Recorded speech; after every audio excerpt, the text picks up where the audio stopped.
Hey guys, a long time ago, somebody requested that I do my next kind of budget beginner series deck on Fire Frost, so I've done so. So, of course, we are not in the early stages of the game, and I definitely have the goal to upgrade everything to level 3. But I didn't do it. So, obviously, my Fire Tier 1 cards, which are already upgraded to level 3, are going to stay level 3. And I would recommend upgrading those first as well. Again, we're going to keep the series of trying to make the deck cost as little BFP and as little upgrades as possible. So hopefully once the server resets, if you guys want to try a new deck, you can go through all the videos I'm making of this type, and you can say like, oh, I want to build this deck, and how can I budget to do it? Okay, so you can see my deck here. It's a regular Fire Tier 1. This is what I take for basically everything. I've been experimenting taking Sunder instead of Thugs, depending on the deck. In this deck, personally, I think that Sunder is probably better because Sunder and Frost Sorceress combo pretty well. In some decks, for example, against Pure Shadow, and even to some extent against Pure Fire, having Sunder is not bad because it's an L unit and they don't really have good counters for L units. This is, of course, if you're not playing Mountaineer. So Mountaineer is super expensive. Let me check the price right now. But I actually don't even have Mountaineer normally. Is there even for sale? Okay, one on sale. Oh, that's not so bad, actually. Usually I see it for maybe double this price. Anyway, so Mountaineer is very expensive. It's a super rare card. It's super good. Personally, well, no, I'm not going to say my opinion on Mountaineer. It's a really strong addition to Fire Frost deck, but if you don't have it, you can still play this deck. I've got Rage Claws instead of Mountaineer. Anyway, I'm kind of getting off topic. There's the point. In this deck, if you can afford Sunder but not Mountaineer, I would definitely consider putting Sunder instead of Thugs. Just to have a little bit of L pressure if you need it. Firesworn is a good L counter because we don't have Gladiatrix. Also, as I'm playing this, I am really considering dropping Firesworn and adding Gladiatrix, or maybe just Disenchant. Reason for that is because I am getting, at some of the people that I'm playing with, I'm trying to play with people around my skill level, maybe a little bit worse, so I can show off the deck, because of course I am much worse with this deck than my regular deck. When I play against somebody like Radical X, I just lose tier 1 every time, and there's no illustration game to show you. But anyway, so I'm finding that a lot of people are being able to just spam, for example, Harvester with a ton of buffs, or Lost Reaver with a ton of buffs, and this deck can't do anything at all about him. So that's my major concern with the deck I've got right now. Is that I would really like to add either Disenchant or Gladiatrix. The thing is, the Gladiatrix isn't really needed because we have Stormsinger, which is basically an auto-include in this deck because it's super good, it's swift, it's ranged, it has Gravity Surge, so it's a hard counter to air. So Stormsinger is definitely needed in the deck. Gladiatrix would be nice as an L counter. It would be nice as a Disenchant unit.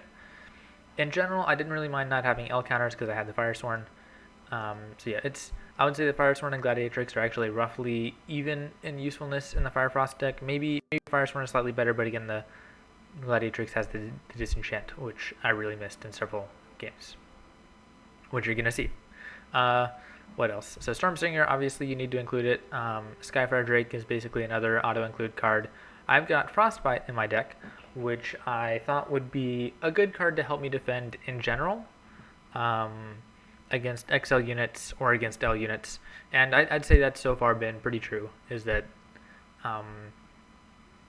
if I were better, I think I would not have that hard of a problem with the Harvester. I think I'd be able to slow it down with Frostbite, snipe it with Stormsingers and Rage Claws. I'd maybe lose 1 or 2 wells, but I could simultaneously launch another attack and probably take 1 or 2 wells back. So generally, I'm pretty okay with this deck. Mountaineer obviously would be a really good inclusion.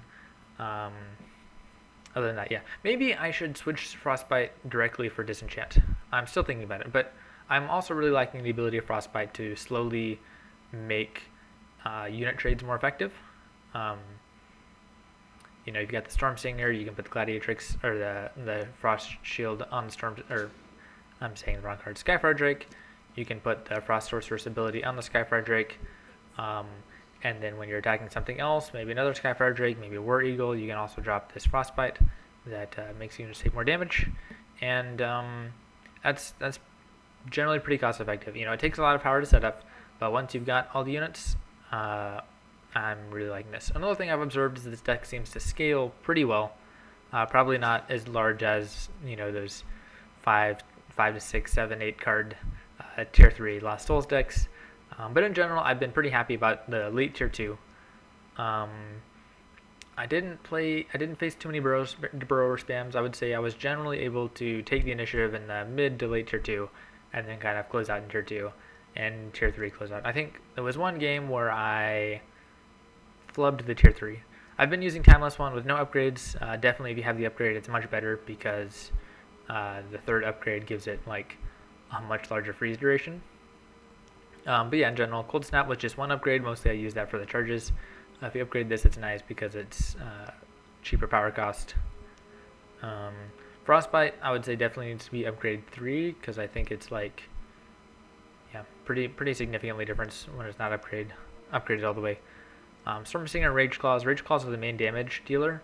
This needs to be upgraded because it's rage, so it's like 4 times damage, so that damage really makes a difference. Storm Singer obviously really good. Scythians are really good. Scythians, I would say, you use these cards a lot. Depending on the counters, they're all swift, they're all good to micro, and with the Storm Singer you can really apply some good shields on them. With the Frost Sorceress, you can really apply good shields to them. Lava Field, actually, no, I would say, Lava Field is pretty important, especially when you face something like Dark Elf Assassin spam. I would say there was one game, I can't remember if I lost it or won it, but there was one game where it was basically like Lava Field and Building Protects versus him spamming Dark Elves, I believe, and that was actually like pretty okay. Ravage is really good, especially because if you've got the Drake that's the Drake's erupted. Where's my Frost Sorceress? Oh, I didn't make one. You can put this on it and then heal the Drake from behind. Ravage, of course, even better with the Mountaineer because the Mountaineer can create his own shield and regenerate. With tier 3, I would say this is pretty much my standard tier 3 if I've got access to 3 Frost Orbs because Tremor is really good. Timeless one's really good. Silver Lancers are good because they've got a ton of charges and they're fast and good damage and cheap and all sorts of stuff. You can run the Silver Lancers around and drop a Mountaineer off and keep the train going somewhere else, drop another Mountaineer. That's kind of how you play this deck. Brannock, I think, would be definitely a good addition to this deck. But again, Brannock's more expensive. But I would say for a more expensive deck, I would probably change Rage Claws definitely for Mountaineer. Brannock either in place of Frostbite or possibly in place of maybe Tremor. This deck has basically no XL counter. You're just relying on high fire DPS units and Frostbite. Trading Frostbite for Disenchant or even for Lyrish Knight. There's a interesting way that you can make this starting with Frost Tier 1. I didn't do it for 1 because my Frost Tier 1 skills are terrible. I don't have cards or upgrades. But you do have access to something like Ice Barrier and Frostbite in Tier 1, and you have Home Soil, which can be really good with this deck. This deck has a lot of weird combos. For example, you can put Home Soil and Magma Spore is really funny. You can do... Frostbite and Magma Spore, I think, is also pretty good. Let me check. I think that would kill an Ashbone Pyro in 1 hit. Actually, it might even kill like a Virtuoso in 1 hit. Let me check.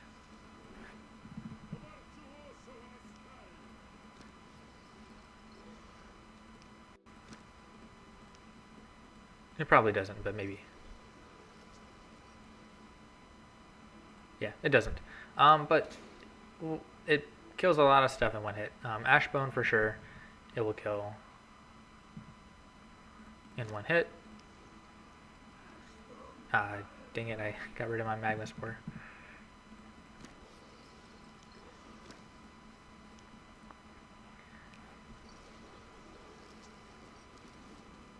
Yeah, so that kills in one hit. So this is the deck. Again, I would really consider. There's a lot of weird strategies with Fire Frost, but in general, you don't have the deck slots to do it if you unless you sacrifice something really important. So in general, I'm thinking maybe you can get away with no Fire Sworn. In the old days, I actually used to play without Fire Sworn, and the theory is that if you don't have Fire Sworn, people assume you do have Fire Sworn, and so they don't. They just don't even try something like a Sunder because they assume you don't have it. In general, I would say in the old days playing without Fire Sworn against Sunder, I would say usually had about a 60% chance of killing the Sunder with just my Scavenger and Sunstriders. Of course, I wasn't playing against people like Radical X that often in the old days, so who knows. So this is my deck. I would say I'm happy with this. Nothing much to change except that I probably am going to change this for Sunder once I stop playing budget. And Irish Knights would be really good. You know, a lot of tech cards you have depending on who you're going to play against. But in general, I would say I feel pretty okay with this. So let's get onto the games. Alright, so I'm playing versus Pepi. I think I played this today or maybe yesterday. I think it was today actually. Maybe yesterday. I don't know. So I'm playing against Pepi. I believe Pepi had like a deck level 44. I think he was a PvP player a while ago, but had not played in a while. So that's kind of where we're coming from. I think the advantage is definitely in my favor because I've got a deck level even 99, not 99, like 80 something. I don't know. Deck level is pretty high, even though I've got a couple of key cards that are like U1 or U0, maybe U1 or U2. But yeah, so I spawned the Sunstrider to attack him. And you know, he's rusty, but I'm playing a deck that I don't know. But probably his rustiness is more important than me playing a deck that I don't know very well.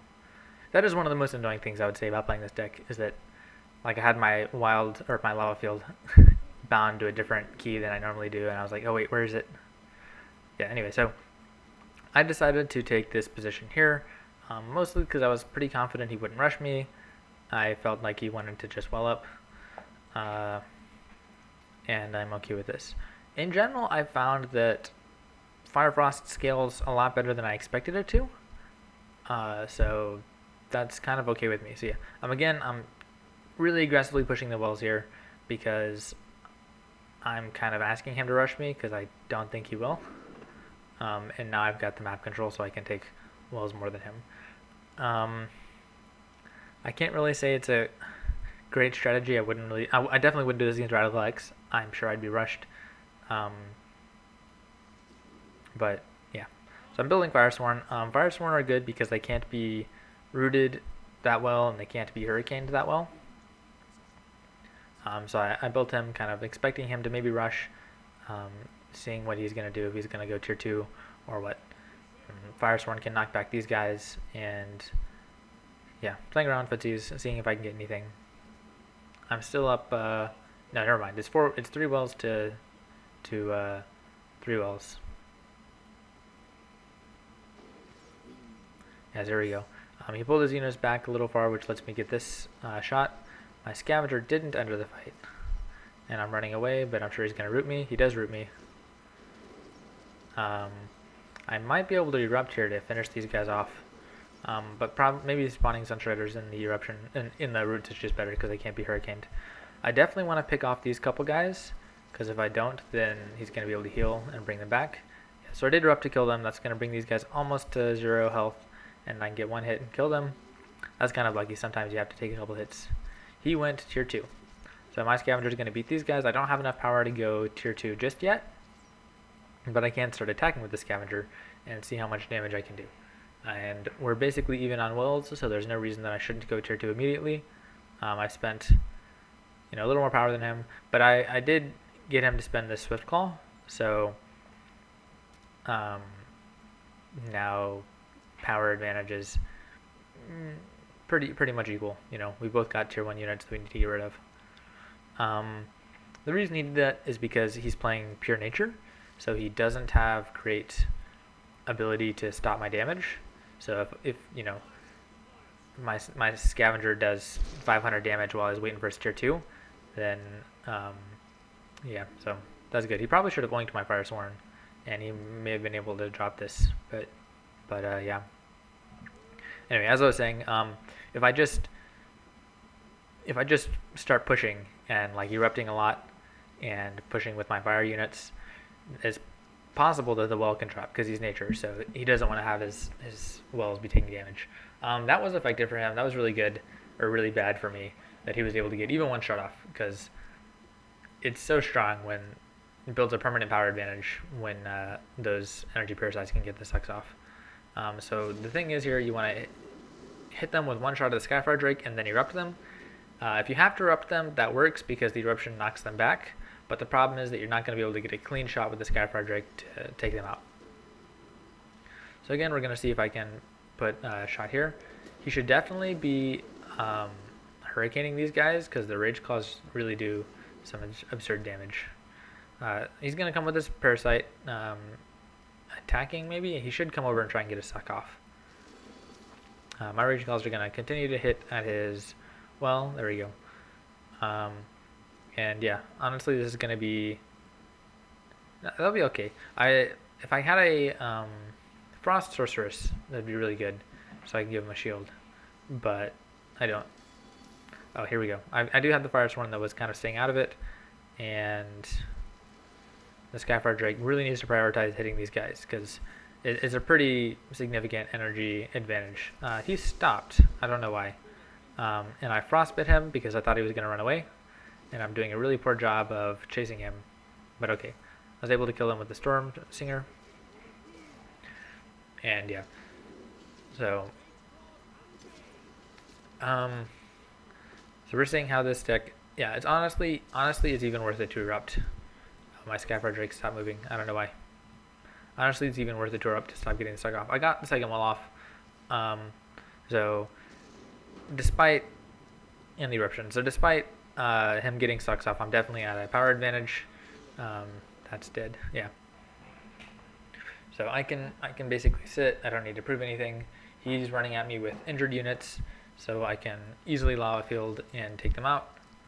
Am I going to do that, or am I just going to attack regularly? He's got no, it's an energy parasite. So I am going to need to spawn a Skyfire Drake to deal with that, and to deal with the Burrower. He'll probably root my Skyfire, or oink my Skyfire Drake. I didn't get a Skyfire Drake, so he got a suck. There we go. It's late. But the Frost Sorceress and this guy does have the heal, so that's going to be pretty significant damage. Okay, I frostbit that one again so I can chase it down easier. I don't know why my Drake stopped moving. He spawned the deep one. I don't know. Honestly, I don't think that's going to be very effective at stopping me. And I'm able to spawn, for example, Storm Singers here. And at this point, I think I'm going to let his suck get off. The energy difference is huge, but I would really like to drop this well. So I spawned the Rage Claws. I've noticed that he's not been hurricaning me, and oh, that killed him quite quickly. Yeah, so my attack's not going to fail. He got the suck, so overall it's okay for him. You know, every second we go is a permanent power advantage that I'm getting, and quite significantly, because I've got 2 wells more than him. 2 wells? Yeah, 2 wells more than him. So even if he gets a couple sucks off now and then, it's okay. He's got a deep one.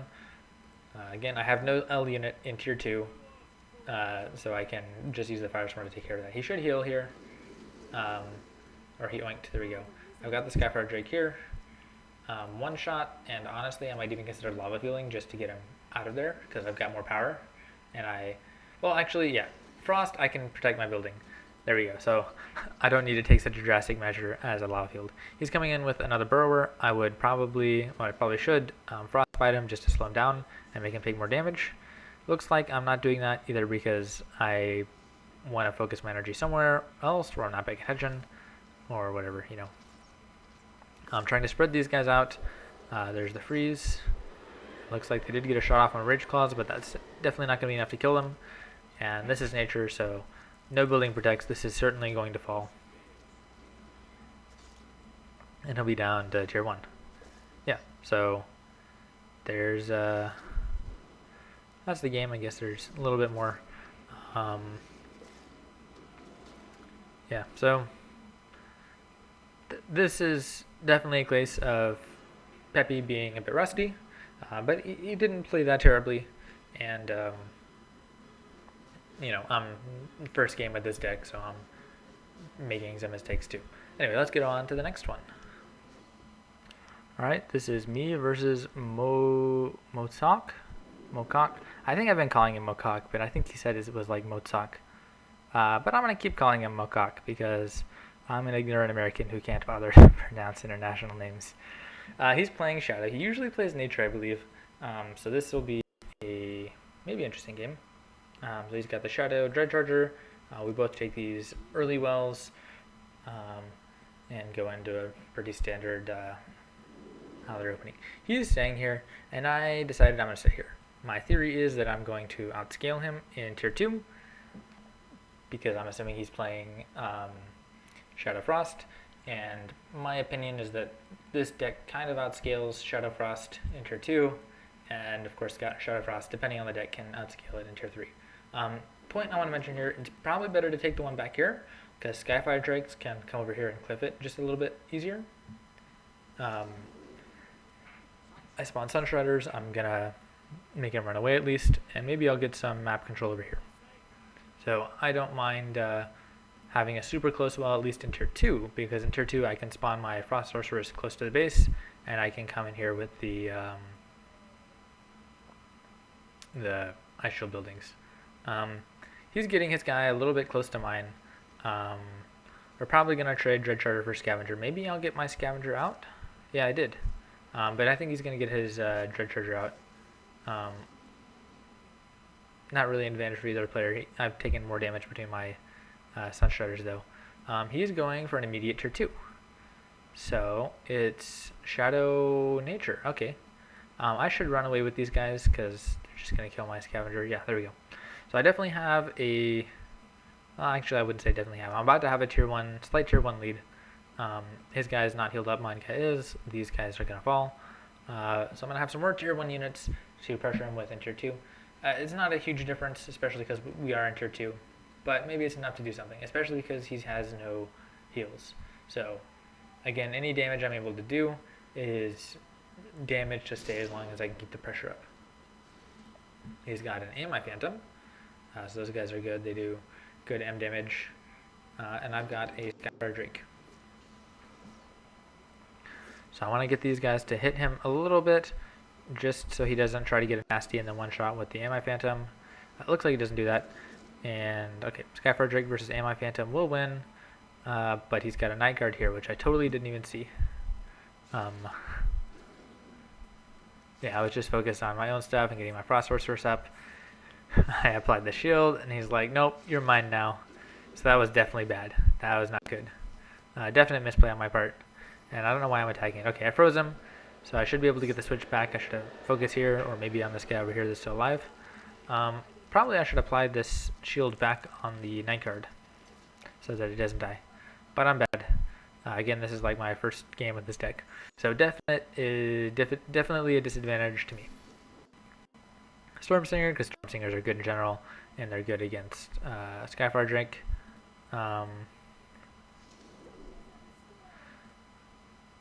Storm Singers have a lot of health. Storm Singers have more health, Ami Phantoms have more damage. I think the Ami Phantom is maybe even slightly better than the Storm Singer.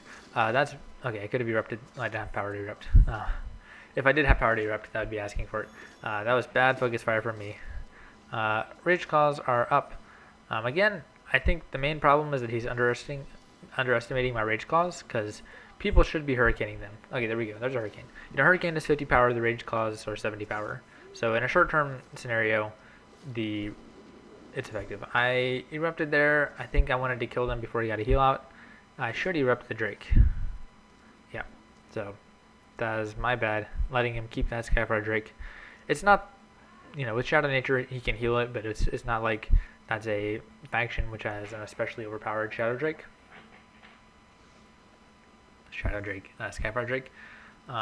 Dark Elf Assassins are going to do really well against my Rage Claws.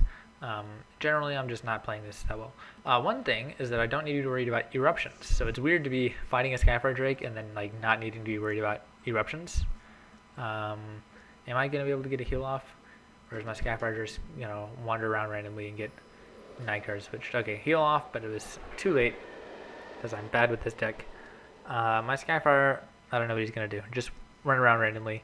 He's got an attack going here. I don't know what my Skyfire is doing. I guess I want to come back to my base to defend, and he's also got his Night Guard here, so I'm hoping to avoid any swaps there. I've got the Stormsinger here, but it looks like he forgot about me, so I'm going to see what else. I'm pulling this Skyfire Drake for defense, and I definitely need to prepare a Scythe Veins to deal with this S spam. So Dark Elf Assassin spam is... Oh, he did get the switch off. That's not good. But I can basically erupt it. One shot and eruption. I missed. I was aiming for this guy, and I missed because of the lag there. So that really bothered me. Yeah, basically I can erupt here. Yeah. And if I can save this, that would really be good. Probably I won't. There we go. This guy is finally going to drop, and I can start running this Stormsinger back. I was able to get the Scythe Fiends up, and Building Protects are nice. I forget to use them a lot, but they're nice. Oink, definitely not the best here, especially because they get out when you attack them. Roots would have been a better choice than the Oink. There we go. The Lava Field was bad because it didn't kill anyone, but the Orb was here. Playing the Skyfire Drake, Okay, there we go. The freeze. Skyfire Drake avoided it. Yeah. So he doesn't have Ravage, which is pretty important on Skyfire Drakes, because otherwise the well will bring it into eruption range. So I could erupt it if I want, and I guess I do want. My Stormsinger is finally getting into the action. I am low on power, but I do have Building Protects. There we go, as a Scythe Fiends to try and get some of these. Yeah, they're instantly rooted, so that was definitely good for Mocaak. And there's a Kobold Trick to save it from death, and a Glacier Shell would be pretty effective at making him unable to push through. He spawned a new Ami Phantom, healed his old guys. Yeah, so Lava Field was effective because it did kill one. He's going to have to heal again, so it's basically 40 power between his heal and my Lava Field, because his other units weren't damaged that much, so it wasn't a super effective heal. Again, if I had power, Lava Field would be effective right now. Lava Field's really good at punishing his dazed units. So that's one thing that Mocaak could probably do better. Yeah, well, okay, actually it was 5 power difference, but he healed up some of his other units. That's one thing he could do better, is he could just spawn his Nightcrawler here. He's got his Night Guard there, ready to swap for my Scythe Fiend, so that could potentially be bad. Yep. And the whole time he's got one well more than me, so that's definitely not good. Yep. Scythe Fiend dies. So yeah, that was a really good Lava Field. I was able to get 2 of his guys. So definitely good. And he's grouping here for the heal. Okay, but it looks like he missed his Ami Phantom. And I think he's maybe forgotten about the Night Guard, or maybe he just doesn't want to bring it in too early. Good, good root on this, the Scythe Fiends, because I don't have a S counter except for the Scythe Fiends. It's basically just Scythe Fiends. So if they're rooted, then these guys can do well. There we go, Lava Field. Yeah, biggest thing I would say here is the Lava Fields are being really effective because he keeps spawning dazed units that are getting like hit by the orb. Honestly, it would probably be better if he just rooted, and then like if you ran down here maybe, so that the orb isn't doing this like chip damage that allows instant Lava Field to dazed units. There we go. Got the freeze to protect my well and to let my guys get out of root. Spawning these Dark Elf Assassins so aggressively was not that good. Definitely he should have spawned one over here, because these guys are frozen and these guys can't be rooted again. Or I guess they can. Just now they can be rooted again. Yeah, and the Lava Field here would be That'd be okay. We can Cobalt Trick, and I can immediately Glacier Shell now. I think I can kill 2 with a Lava Field, so I might want to do that. But I'm actually spending my money to Glacier Shell instead. Yeah, so the problem is now if he like ran all the way here, he'd have to fit through a choke point, and my units are pretty good. So yeah, I'm actually doing okay right now. I've got more units on the field, and I'm defending this okay. Again, the major problem is that I've got 2 wells for his 3 wells. So I'm just straight up losing on energy. Again, a lava field would probably be good. He's finally bringing this guy here to get the swap. And basically, I can't do anything about it. I can Frostbite, which I did, but then I have to just run away. And he can, yeah. So, here's a Skyfire Drake. He can't switch my night guard with a Skyfire Drake, but to be honest, it's not that useful because I can basically disrupt it. There we go. That was a good lava field, and terrible heal from him because I'm going to be able to just get the swap back in a second. I could Frostbite him just to make sure they don't get away, but it looks like he's chasing me, and so that's going to let me get the swap. So this puts me in a good position with 200 power of units on the field, and he's not going to be able to counter this so easily, except for the night guard.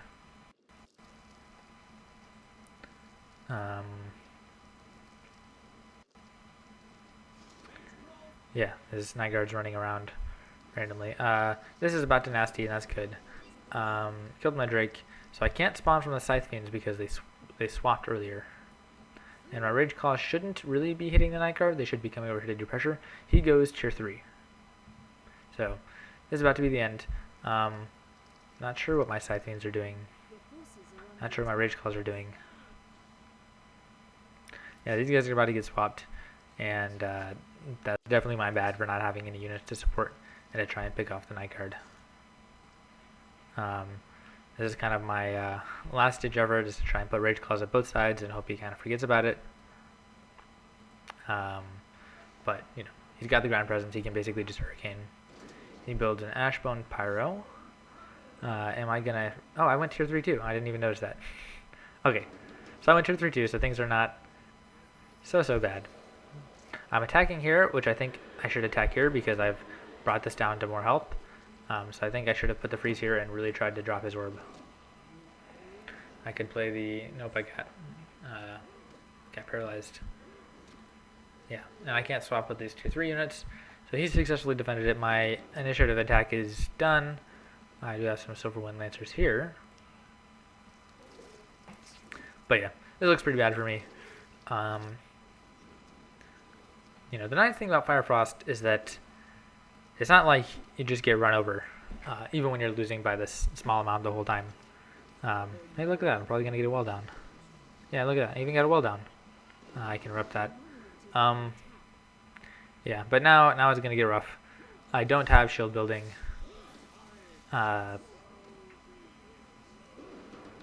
So he's able to break through my tier 2 frost spell defense. I've got the Silver One Lancers, but at this point it's finally catching up to me that he's got too much power, too many tier 3 units. Looks like the eruption worked, but I don't know if it's going to amount to anything. I could Ravage here and maybe drop this, but this orb has fallen because I didn't attend to it enough. He's probably going to drop my Tremor. So yeah, so that's the end. Good game from Mocaak. Not that great game for me, but it's not that bad. For especially like playing this deck for the first time. Yeah, so that's it. Let's go on to the next one. Alright, so this is on Nirmia, and I'm playing against Impossible. So I lost this one pretty badly. In my defense, I was talking to Mocaak because I was supposed to be playing with him, and Impossible just like jumped in my game, and I clicked accept because I thought it was Mocaak, and Mocaak was like in my group. I invited him to my group, and then he like left. It was weird. So yeah, I'm like talking to Mocaak this whole time and not really paying attention to what's going on. I'm like, wait, why is it Impossible instead of you? So anyway,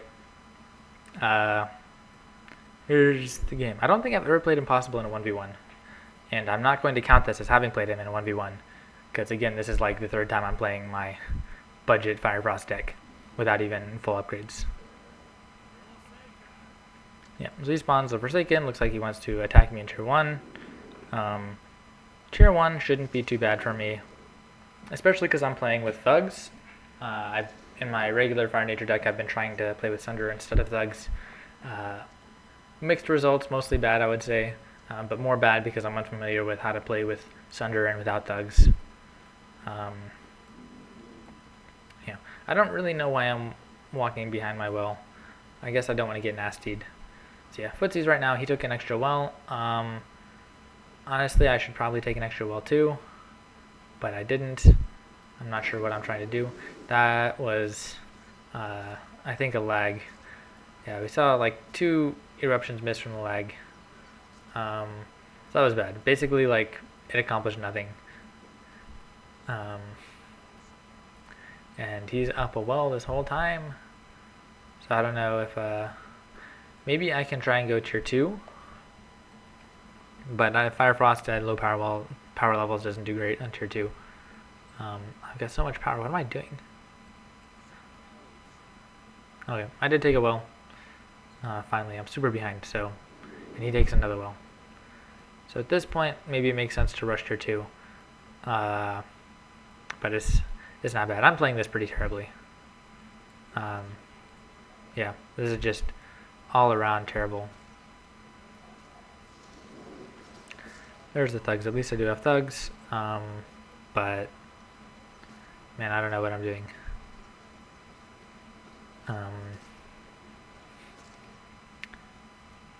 Yeah, honestly, I don't know why I'm showing you guys this game. Because it's not worth saying. It's like me playing really badly. Yeah, there's a lava field, but now he's got tier 2, pure shadow. Yeah, I don't know why I'm showing you this game, guys. But whatever, we'll see.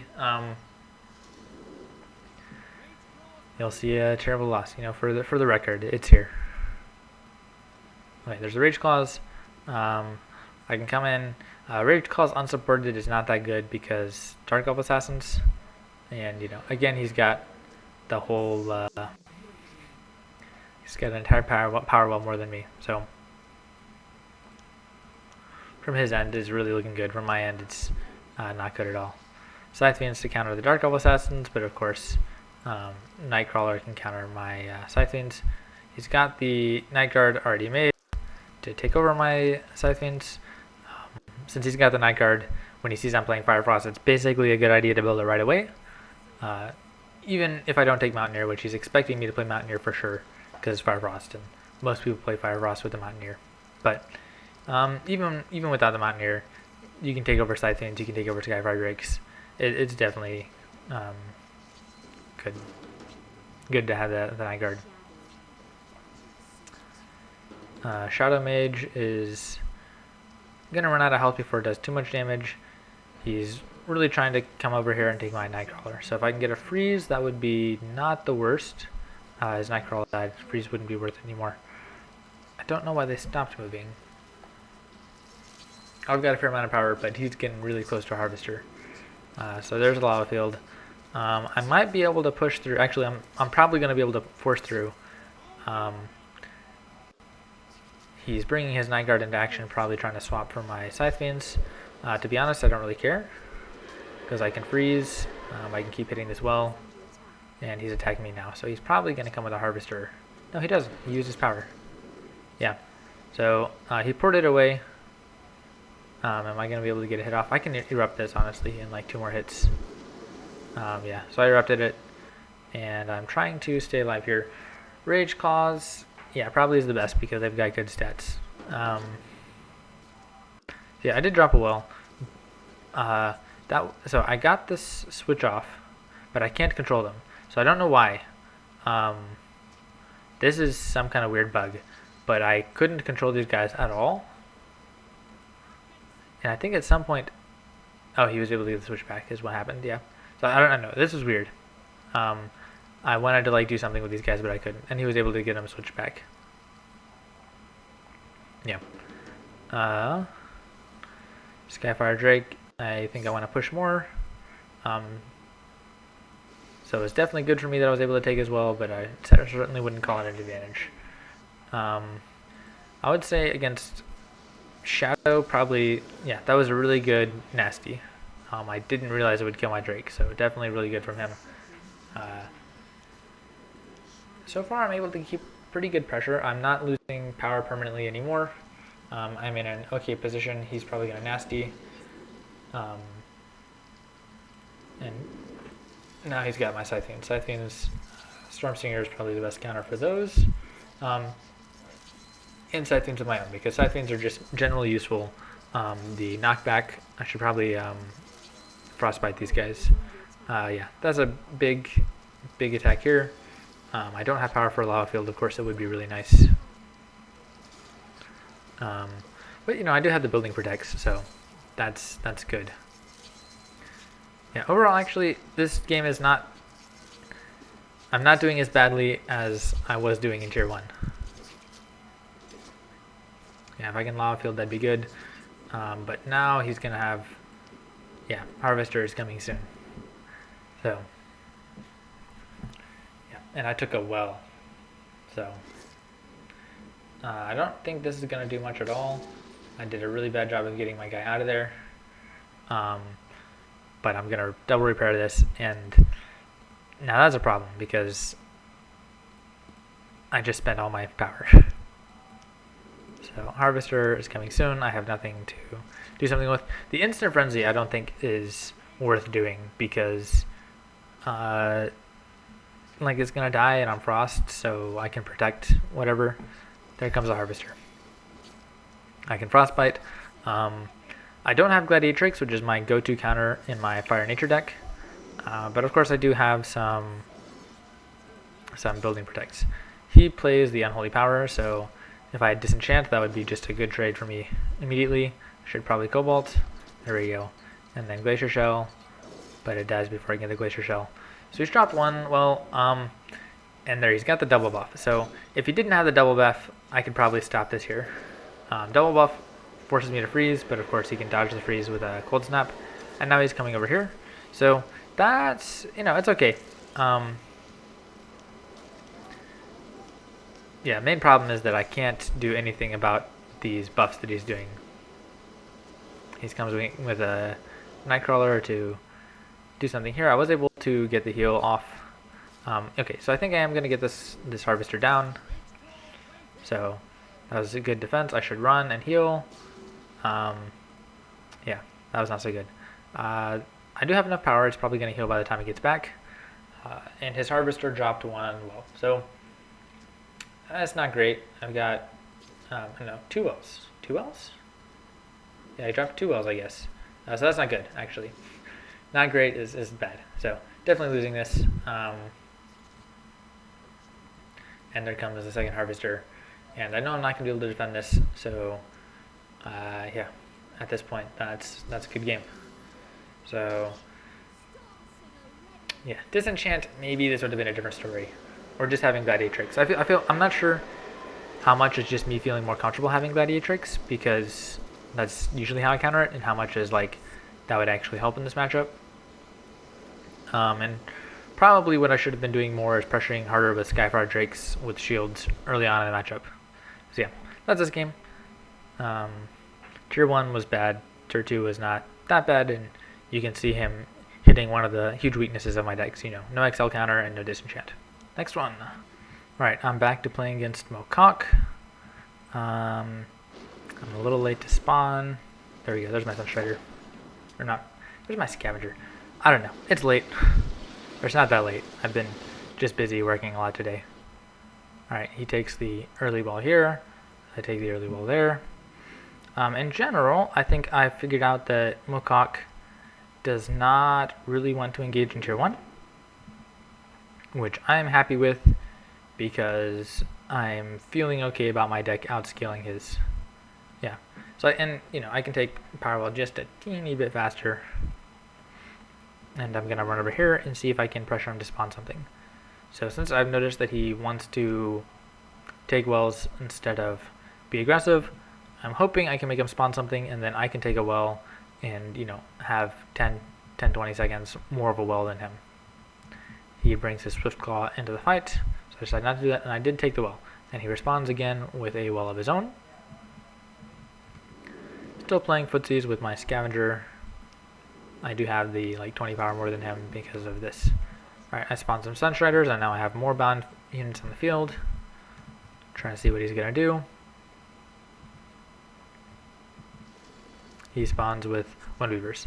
So now, again, I should run. Both of those units cost 20 power more than both of my units. Swift Claws, yeah, 20 power more. And I took another well. So, at this point, he's far away. That was a good route from him. My Sunstriders just died. So, 45 power for 50. That's not bad, but I might be able to escape with my Scavenger. Actually, I might erupt here. Yeah, I erupted, and then I'm running, and my Scavenger survives. So the eruption actually is technically cost effective because it's 75 power for 80 power Swift Claw. So technically that is cost effective.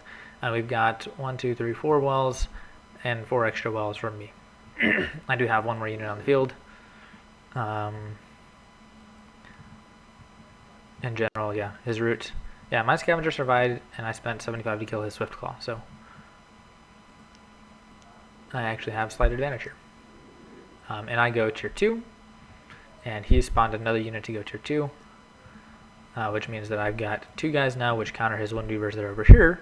His Swift Claw is going to have to run back, and I can maybe get some initiative going. So I might, because he's playing Pure Nature, I might just try and hit the well, because I know that hitting the well is damage that he's not going to be able to repair, especially if I can get some Storm Singers and some Rage Claws in there. I spawn Sunstriders to see if maybe I can bait out his Hurricane a little bit early, and then maybe get the Rage Claws in there. To be honest though, I've got Storm Singer. I don't think there's a reason why I should have played Sunstriders instead of Storm Singer, except I wanted him out just a little bit faster. Got out of daze, so I am going to be able to shield my Rage Claws. Yep. And I spawn more Sunstriders just to get some damage on this well. I'm trying to spread them a little late. Am I going to get damage? Yeah. So this is probably going to drop because I can, oh no. So I can spawn something here. I should spawn something. But again, I shouldn't have spawned Sunstriders. I should have spawned a, yeah, he did get the heal off. So that's not good. Things are looking pretty bad for me at this point. Or, not pretty bad. My attack has failed. Ravage is going to counteract the poison. These guys are going to get out of dazed. He's spawning more S units to deal with them. Once he has more units on the field, it's going to be okay, but I've got the Frostbite. There we go, there's an Oink. Yeah, okay, never mind. Things are definitely not bad for me. And as Void levels go on, it's going to be good. Of course, if he gets a Shrine of Memory, that's going to be tricky to deal with. I could Lava Field here if I had the power, but I don't. Probably I should Erupt. Nope, they're dead. Yeah. So, definitely good from Mocaak. He's got a large army on the field. Unfortunately, they're mostly small, so they're not going to be the hardest to kill with Scythe Winds. I spawn a Skyfire Drake because he's not going to be able to kill it, and start hitting his Swift Claw. Swift Claw does actually pretty good damage. I spawn my Scythe Fiends in the middle of his Swift Claw so he can't run away, and I'm going to start attacking. I don't think I noticed this. I definitely need to come over here and hit him. He's got to suck off, so that's bad. Definitely he has the advantage now. But I have units on the field, so I might be able to come and make these count. Can I Ravage these guys? Nope, they're just dead. I make a Frost Sorceress to give my Drake something. And yeah, I've got pretty big power saved up. There's the Scythe Fiends. I decided I finally want to kill him. This route, to be honest, I don't think it did much. Oh, there's an eruption, because I'm tired of his guys alive and I just wanted to kill them. Yeah, I don't know if the route did much, honestly. I guess it was able to get the kill on the Frost Sorceress. 2 squads of these Ghost Spears, so they're gonna die pretty quickly. Not gonna do a ton of damage. He's coming over here with a Energy Parasite, and I was able to scare him away with my Skyfire Drake. Now I've got a bunch of units on the field. I've got a bunch of power, and I can attack. So it's really scary when fire is attacking you as Pure Nature and he's got a lot of power, because basically I can like double erupt these parasites, in like the worst case scenario. There we go, there's an erupt. Looks like he missed, I don't know what he did. Looks like he missed everything when he winked. Yeah, so they double erupt, and because they're standing right over the wall, that's going to do a lot of damage to the wall too. And you can basically brute force your way through at this point. He's got the Shrine of Memory up. I'm coming over here. That is a good oink. That's going to force me to double erupt here. But again, it's like 100 plus 55 power for the oink. I'm probably going to erupt here because he's, yeah. And versus the double erupt is 140 power. So it's, yeah, not that good. There we go, the eruption. Looks like the creeping paralysis missed the Skyfire Drake. I definitely need to be hitting this. He gets it up. To be fair though, like, I've got so many units here it's gonna die. It was maybe a waste of that, you know, almost 150 power that could have been done somewhere else. Because, you know, look how fast it's gonna drop now. You could have spent that 150 power making another Parasite Swarm. Again, it's not that good because I've got the Drake. I can basically just keep erupting them. I'm trying to click them and missing, but you know, yeah, I've got so much power, like it honestly doesn't matter. I can just spam eruptions at this point. He's got a lot of power because of his Shrine of Memory, but I've got a lot on the field. 2 Rage Claws definitely was not the smartest decision because he can Hurricane them. There's a Storm Singer. Deep One has really good stats. It's kind of an everything counter, running around and trying to possibly out-micro him. Yeah, Rage Claws are back. Looks like he killed 1 Storm Singer and he's got more Spirit Hunters. So he's got a lot of power bound in the field. They're in different places doing different things. I might be able to come in here and erupt and get it. Yeah, okay. I decided to just double erupt just to make sure it drops. Yeah, so at this point in the power levels, it's just so high. He's got a Deep One sitting here that's not doing anything. That may have contributed to a lot. He's got his Shrine of Memory activated. So he should be getting power pretty quickly. But yeah, I could spawn something here and erupt this, but I didn't. And I went actually tier 3. He's attacking me with his Deep One. Yeah, as far as I'm not really that concerned. I'm going to force an oink out of here. And I can just Cobalt Trick here. Okay, I didn't force the oink. So there's an oink. I can just erupt him, honestly. Looks like okay. I think I frostbit him and wanted the orb to kill him. Yeah, I can Cobalt Trick this, and hey, look at me. Good for remembering that I've got the Cobalt Trick. He's got another Deep One here, but now my tier 3 is up. He's just, his tier 3 is up too. No, it's not. It's starting to get up. I've got the Silver Winds, which are going to be pretty good against the Deep Ones. Yeah. So at this point, I've got large power advantage. Well, to be honest, it's not that large because of his Shrine of Memory. So honestly, it could be anyone's game at this point. But he's playing Nature, Nature, Nature. I don't think there's any reason to play Nature, Nature, Nature instead of Nature, Nature, Frost, for example. He took over my Silverwind Lancers. Okay. Technically, that is power fetcher for him. Yeah, I'm hitting over here. He took over my Tremor, so that's not good. Yeah, definitely two micro mistakes for me that was bad and might let him back into the game, to be honest. Alright, I've got a split attack here. I've got Silver Winds to cancel his Silver Winds here. I am hoping I can drop this.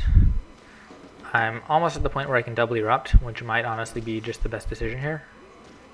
No, okay. There we go. And these guys were not defended, so... Okay, there we go. Split attack was successful. He does have a large army with some of my stolen units, but he's back down to tier 1. My Silver Ones need to do something. Get over here, and I can start hitting wells. Yeah, at this point, I think I just want to cripple him because he does have enough power that he's able to build up his tiers pretty quickly. And he's got units on the fields, which I need to start focusing on killing. There's the Timeless one. And I am attacking here. Silver Winds can't effectively get around the orb, so that's not that great. But these guys are dropping He's gonna try and steal my tremor. I'm gonna be able to double erupt in just a second. There we go. There's the eruption, and my power income from the void. Plus, I think I killed both of these with an eruption because he arranged these poorly. Yeah, is he gonna get this?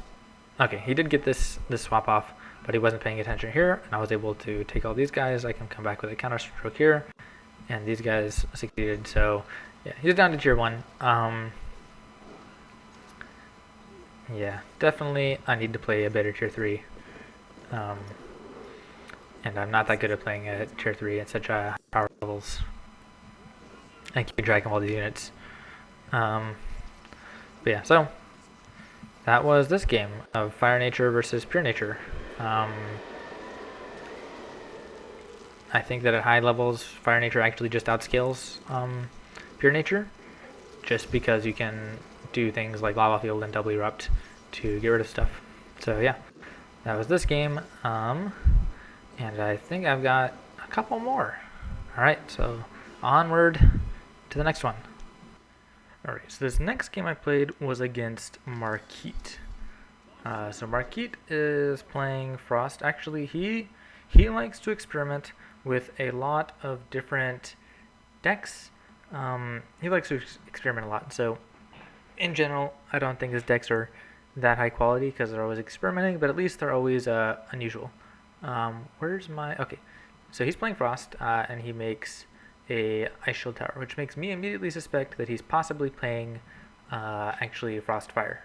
A little unusual to start Frost instead of Frost Fire. I think I listed some explanations about why one might do that earlier. Anyway, he takes the first well. I go a little more aggressive because I notice it's a random map and I can probably get a mortar.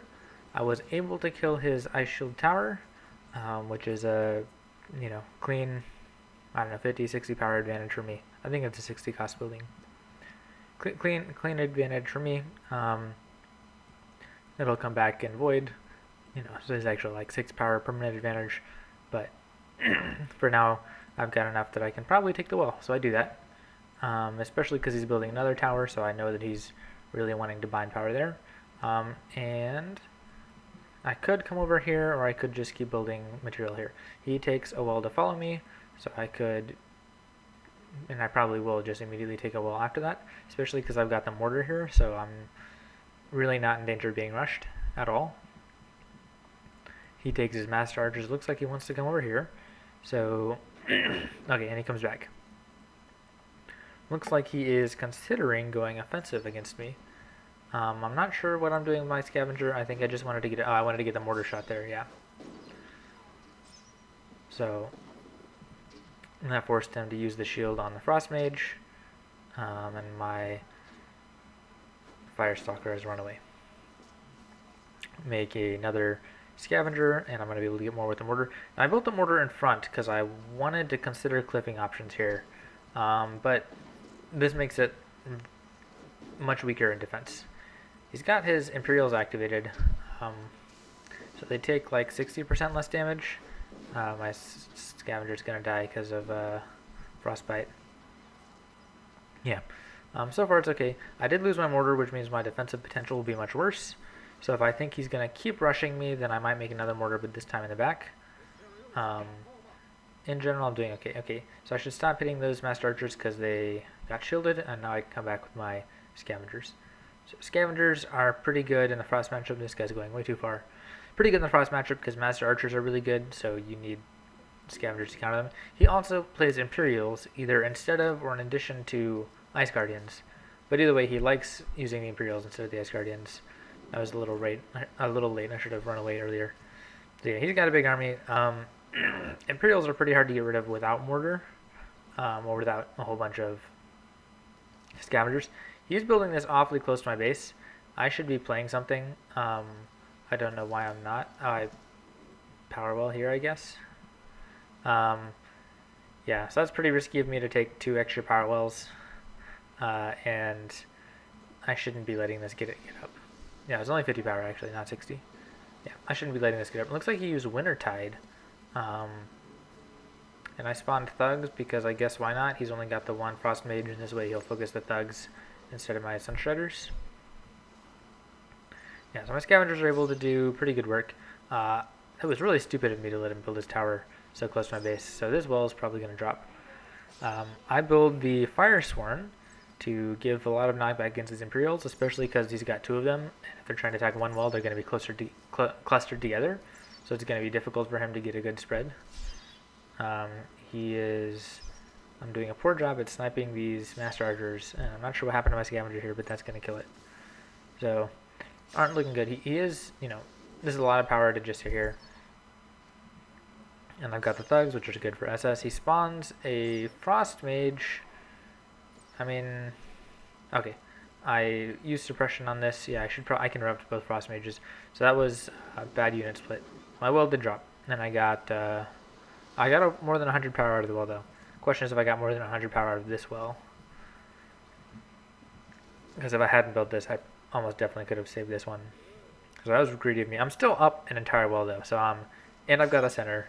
So I am in a good position entirely. There's nothing, no worries with whether I'm winning this game or not right now. He did Wintertide. I can honestly walk away because his units can't move, so there's no need to keep attacking his units while in Wintertide. They take like no damage.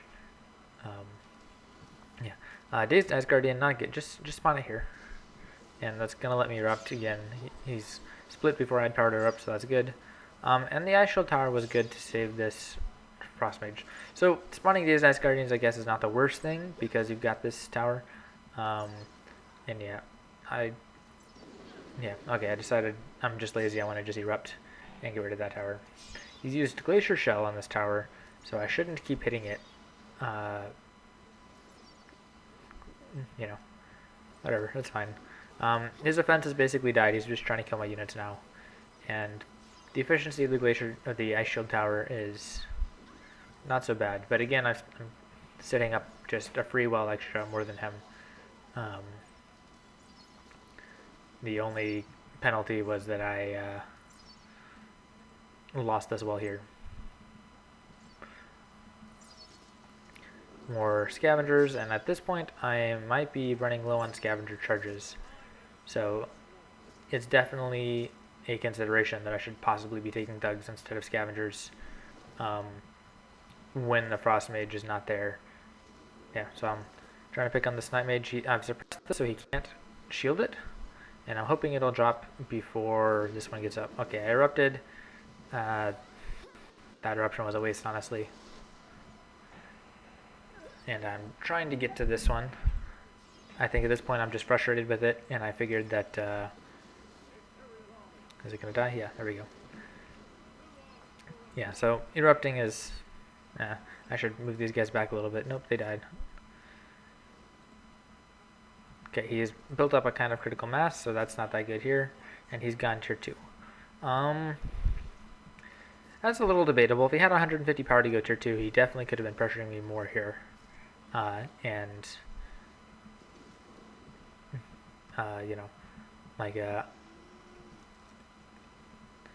Like a frost barrier and frost barrier and home soil would have taken care of this fine. I'm letting the tower build up a little bit because I don't need to kill it right away. And there we go. There I kill it. Did he destroy his orb, or is it just building slowly? Seems like he started building it a little bit longer than that. Okay, I've been able to start my tier 2. And it looks like I'm able to defend the tier 1 quite easily. Or maybe not quite easily, but he's saving power for tier 2. Yeah, so as you can see, having this power advantage, even though I'm like basically losing every trade slightly, the extra power is enough to keep it all even. I decided I'll just build a mortar. He's going fire frost as well as me. So the problem here is that he's kind of suffered a tier 1 loss. Like, he definitely didn't earn anything from this tier 1. And that was a good lava field from me. Although I didn't need to be attacking this guy if I was just going to kill the lava field. And the mortar will take care of this pretty easily. Yeah, so you can see he went frost tier 1 to play fire frost. And I went fire tier 1. I probably have fewer deck slots than him, and he didn't really get an advantage. Like, there's There's certain situations. Oh, can I? No, I can't shield the Drake. There's certain situations where it makes sense to play Frost instead of Fire tier 1. Um, like if you want to take some specific cards. You know, Frost Sorceress is a tier 1 card that you take in basically tier 2. Just for this Frost Shield that it's really effective on the units. So if you're going to make good use of this in tier 1, that's fine. You know, making use of the Ice Shield Tower in tier 1 and moving on to tier 2 is fine. Firestalker's really weird to be using it. Usually the point of playing... Also, you don't need to spawn more tier 1 cards. Stormsinger is really good for an M counter if you want. Oh hey, look, Markeet is messaging you right now. I'll send him something after I'm done recording this. Rage Claws are hitting the well, or the orb. This guy's not doing anything. So, yeah, honestly, I shouldn't be... That was a good lava field from him. Honestly, I shouldn't be hitting the orb. I think I'm just, like, zoned out and thinking about something else. Should be hitting the wall, especially because it's Frost, so he's got defensive spells. Yeah, as I was saying, starting Frost tier 1, he's gained nothing except, like, I had free map control, basically. So... And it, you know, it depends on the map. In some maps, it's fine. But in general, it's difficult to make an argument of why you want to start Frost tier 1 instead of Fire tier 1 when you have both available. Okay, freeze and counter freeze. My freeze was more effective because it stopped more of his units, and I get another Rage Claw out. Rage Claw wasn't the best counter here. I'm, you know, still new to this deck and not really thinking about stuff. Stormsinger definitely would have been better. You know, because the Frost Mage is gonna kill my Rage Claws. Yeah. Scythians are good, especially because it looks like he's not taking. Is that his Stormsinger? Yeah, it's his Stormsinger. Why is it not dead? Okay. He's taking Stormsinger, I don't know. It looks like he doesn't have Scythians though. So my Rage Claws are kind of getting knocked around by the Frost Mage, but not that much. Yeah, I don't... Honestly, I can do whatever here because as long as I prevent him from attacking me, and I've got the mortar, so it's still going to be effective. But, you know, basically no matter what, the longer the game goes on, the more of an advantage I'm going to take. So, yeah. This game, yeah, honestly, this game was pretty much decided in Tier 1 by the fact that I was able to get this position and hold it. And now, it's not like it was perfectly free. This is a relatively close wall cluster. He could have spawned Ice Barriers and Ice Guardians. There are definitely players who this would not have been a free win for me. But they're very good. What? Did he? Oh, did I erupt that? I'm not sure. I wasn't paying attention to what happened there. Yeah, definitely players whose Frost Tier 1 are good enough to beat my mortar. Yeah, to be honest, I don't really care about Merkley Trap because it's pretty bad. Like, I guess I care a little bit. Yeah, so okay, he killed some stuff, but now what? Yeah. Anyway, yeah, definitely players whose Frost Tier 1 can beat my Fire Tier 1 and wouldn't be so free. But I would say in general, Frost is probably harder to play than Fire Tier 1. It takes more slots to play than Fire Tier 1. It is more map dependent than Fire Tier 1. So it's just more consistent all the way to play Fire Tier 1. So that's why I play it. And I have, you know, of course, more experience playing Fire Tier 1. If I had power, I should have erupted here before he was able to put the Glacier Shell. And I erupted anyway because I don't care and I've got lots of power. And I can still drop it. I can come over here and put a nice shield on here. So yeah, of course I'm still learning how to play this deck, and cards aren't where I think they are, so I'm a little bit slow to do certain things. Don't know what I'm going on here. Okay, there we go. Yeah, so this was, I think I put them out of order actually. This was the first game that I played with Fire Frost. Yeah, so that's basically over. We can go on to the next one. I guess he wants me to kill stuff, yeah. So yeah,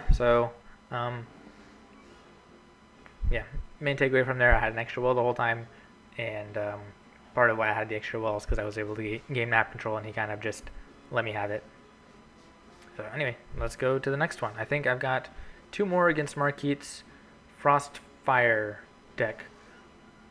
so you can see some interesting in the matchup. The general theme, I believe, is that in all three of these games, I was able to have some sort of tangible tier 1 advantage or map control or something like that, which let me carry the rest of the game. So let's look at those. Alright, still against Markeet, still generated, still fire tier 1 versus frost tier 1. If you're wondering why I didn't respond to him, he's offline now, so oops.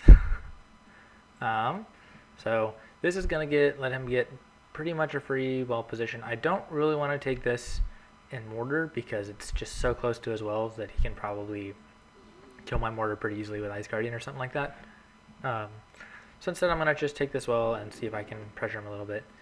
He takes this, that's kind of a bluff. I don't know what I'm doing. I'm walking around. Also, this is really weird.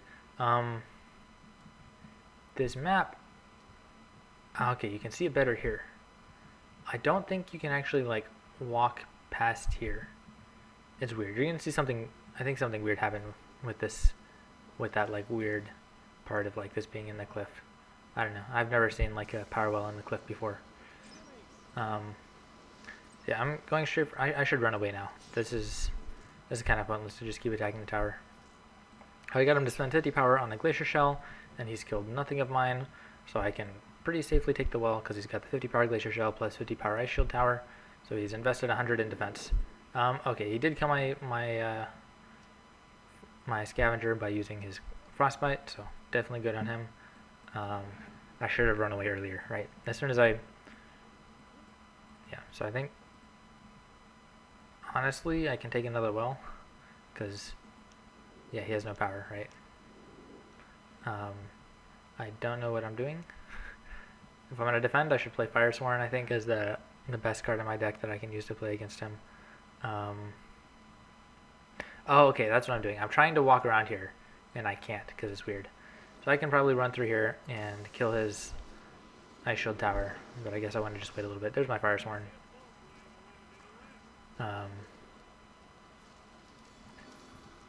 Yeah, I think I should respect the Ice Shield Tower a little more than I do. Because actually, even his damage is really good. Yeah. For sure, I need to be... Yeah, so I just let it get up for no reason. So I might have a bad time. We'll see. I'm still at the extra wall, just like in last game. Sunstriders, I don't really know why I played those.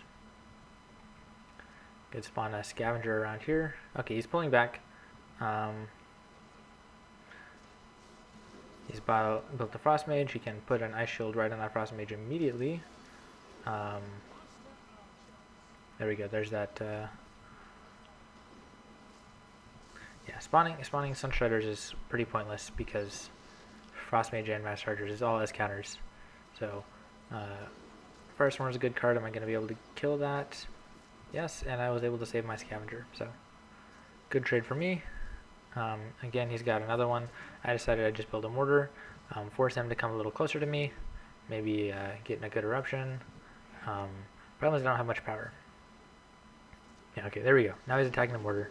I erupted to kill the Frost Mage and to knock them back by just a smidgen of time, which is enough to get my mortar up again. I don't know why the Sunstriders, I should be activating the mortar, but I didn't. But making him run his position may have even been worth it, to be honest. My Sunstriders are dying. You know, I'm still defending. This tower is built too far away to actually do attacks, but it can provide nice ice shields. He's not really using the ice shields to their full potential. This guy needs to run away. This guy needs to actually move. Yeah, these ice shields are going to stay up for like 20 seconds. So yeah, again, you know, as long as I defend, I'm okay. Which is kind of ironic that fire can do that against frost. Is like basically just defend. Take map control and defend. In this case, I didn't really get map control, so it's not really that map dependent. I just took an extra well and challenged him to rush me. So he could have. So in theory, right, if he's playing Frost, Pure Frost and Stonekin can scale pretty well with power. Fire Frost also scales pretty well with power.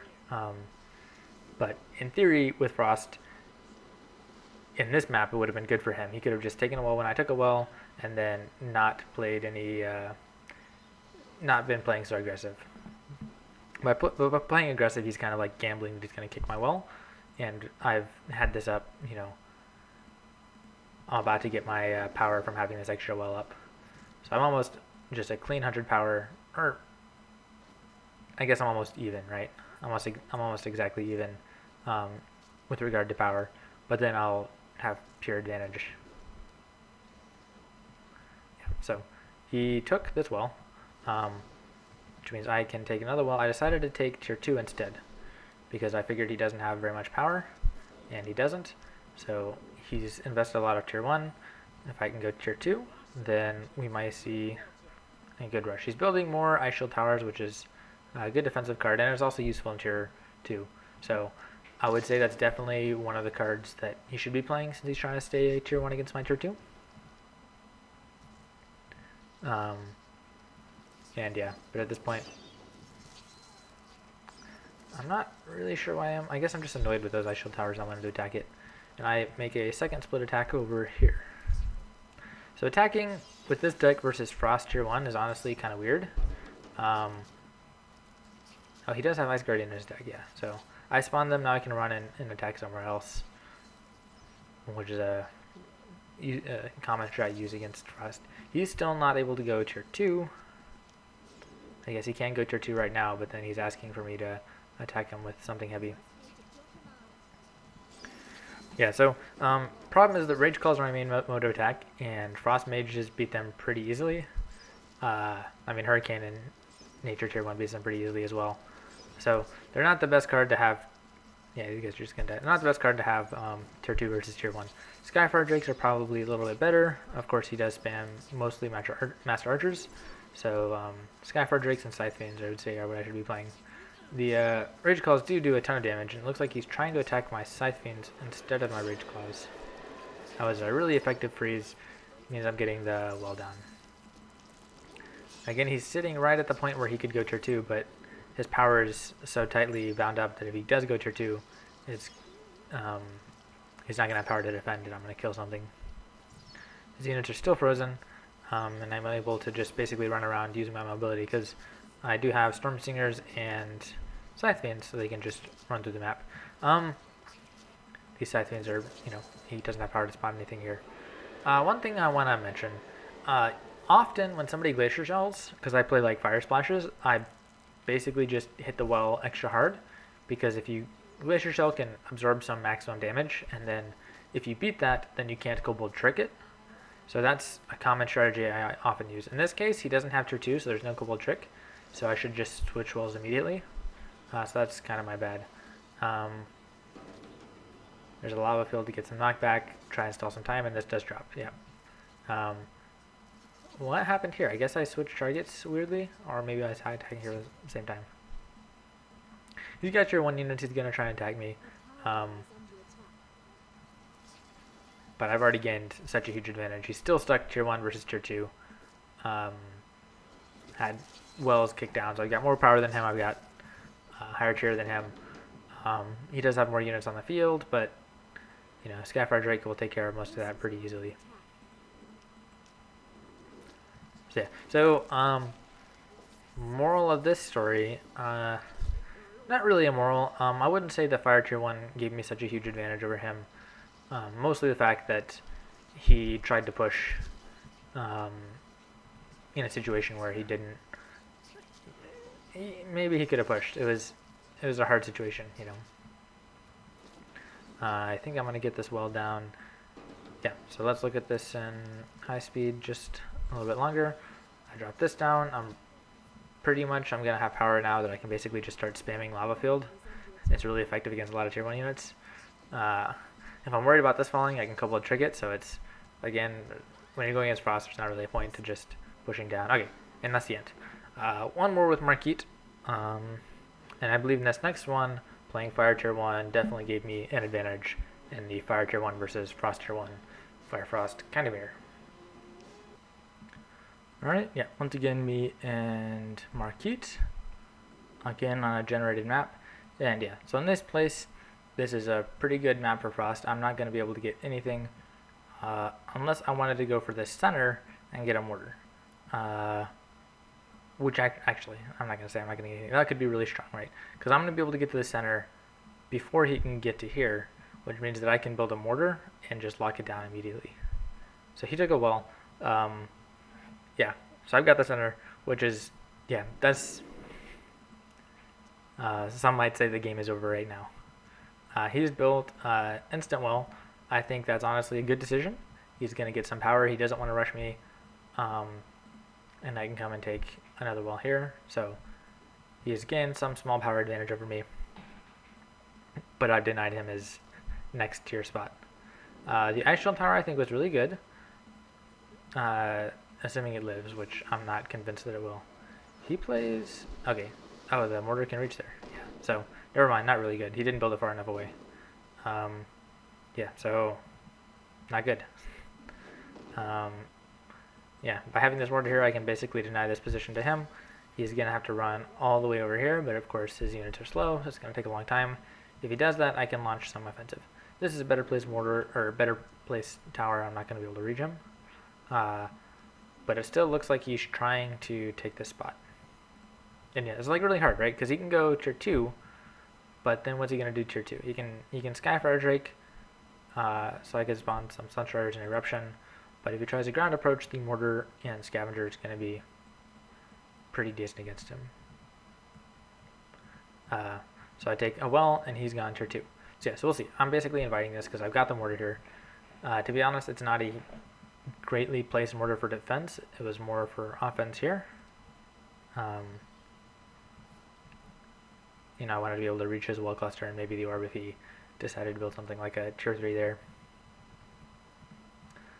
So get some mortar shots off here and run away. I don't know if playing that Frostbite was very good because he's not going to be able to chase me down. There's basically just 25 power just spent just because. His units are going to be able to get to my mortar tower under cover. He spawned a Fire Stalker. Oh, and I went tier 2. So wasn't even fighting a tier 1 versus tier 2 fight. I just thought that it'd be okay. Yeah. I'm chasing his Firestalker around. He's running away with it. That's good to avoid getting sniped. And he builds a Rallying Banner. A little bit unusual, making more Scythe Fiends just because Scythe Fiends really good stats. And they're not going to get blown away by the Frost Mages. And they're good right now against the Imperials. Okay, he froze me. I'm not sure if that freeze accomplished anything. Because he's not attacking me. He's not buying time for anything. I can build a Frost Sorceress, heal stuff up. I can build a Skyfire Drake. Yeah, not sure if that freeze really accomplished anything. And I build Rage Claws. So he has no more S-Unit knockback. He's got the Firestalker, which does have S-Unit knockback. You probably need more than one to effectively knock back S-Units. And I don't know what my Scavenger is doing. Just want to do something, I guess. So yeah, again, I've got the extra well more than him, so I'm not under any real pressure to make something happen. I'm mostly just trying to keep attacking him so that he can't build up any large amounts of power. I mean, again, it's a mirror, right? So unless he has a Mountaineer, which he might have a Mountaineer. If he does have the Mountaineer, that will be tough for me to deal with because I don't have one of my own. And I don't have even any tier 2 L counter. So I would like to keep him defending so he can't be building an offensive Mountaineer. Storm Singer against the Drake. Yeah. Yeah, my Drake's gonna die. I should have been running away when I saw that Storm Singer come. It might honestly be worth my while to erupt this Firestalker because he spent 50 power for the Ravage as well. Which, spending 50 power on a 70 power unit, it's questionable. I mean, it worked, so he saved his unit for, 20 power less than buying a new one. And he takes as well. So that's risky because it's too close to my mortar. Like, my mortar can't hit the well, but it can hit his units that are trying to defend the well. And he builds a Morkley Trap. Again, like, it's going to take one hit to kill a Morkley Trap. Oh man, I let this guy get away again. But I've had my wall up a lot longer than he has, and so now he's taking a while at a kind of risky time when I've got the power to hit pretty hard. I'm first trying to kill his units. Ice Guardian is tier 1. Don't know why he's still making those in tier 2. Okay, good freeze by him. But I do have a lot of units and he doesn't have a lot of offensive power, so he's not going to be able to do much with it. He should be spawning probably frost mages. That lava field was okay. Yeah, I killed my rage claws, so that's not bad. Would have been more effective if these guys weren't all frozen. And I definitely shouldn't be clumping the rage claws. If I'm going to spawn two, and I probably shouldn't, I should be spawning them at different spots. She lives with just a little bit of health. That's good. She can come back and apply some shields to my rage claws. The Drake is there to kill the frost mage if they appear, which allows my rage claws to actually do the damage I want them to do. He's going to play Storm Singer on my Drake. But again, if I just punch through this shell, he can't use Kobold Trick. And he doesn't have... well, he does have power. So he should be gravity surging my guy. I'm running away with my Frost Sorceress. I might even be trying to go tier 3, because I do have the power for it. So the fact that I'm not going tier 3 is kind of bad. Nope, I'm just going to let him kill my Frost Sorceress.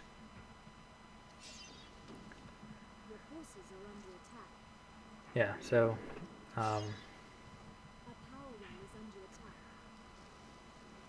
yeah, a couple of things in this match. Firestalker is not that great offensively as some other things. I mean, I like Firestalker, don't get me wrong. I just... is weak. Yeah, maybe I should take Firestalker, because that would give me an L counter. I don't know. That is an interesting consideration. My deck has actually no L counters. Problem is that I don't think Frost supports well enough with Firestalker. I think if you're going to play Firestalker, it's most viable to take it with Nature. Because the roots are much more viable. Again, he builds these Markeet traps. I can just kill it in one shot. So it's kind of a waste of power. You can gravity surge my Skyfire Drake. I've just accepted that's going to happen. There's not much I can do about it when he spawns at a Riling Banner.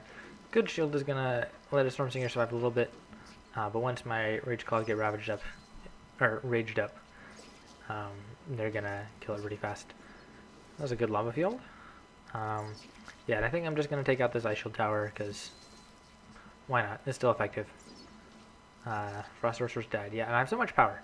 I did manage to take this well here, which will let me go tier 3 whenever I want to, which will probably be pretty soon, to be honest. As long as I can keep him occupied and kill his units. So I've got the Rage Claws attacking the Ice Guardian. Now I'm bringing everyone to attack the Ice Guardian. This unit composition is not that good. He froze me. Questionable. A Frost Mage would have been more effective just to take out my Rage Claws. Especially because I don't have anything to support them anymore. And I have gone tier 3. Yeah, also, Firestalker deals way more damage when it's attacking normally, rather than when it's attacking with this thing. Yeah, the lava field was really a waste, because I just kind of want to get rid of my tier 1 units, because I've got tier 3 now. And he's been denied all of that. So I've got power, I can make a Tremor, yeah, so. We can go to double speed now, because it's over. Light Blade to stop the Tremor. I mean, that's okay. It's still a tier 3 unit versus a tier 1 unit. And I'm going to be able to just come over here and do more things over here. There's another Tremor. He's got two Light Blades. He's trying to build a Markeet trap for defense. I mean, yeah, to be honest, I don't care.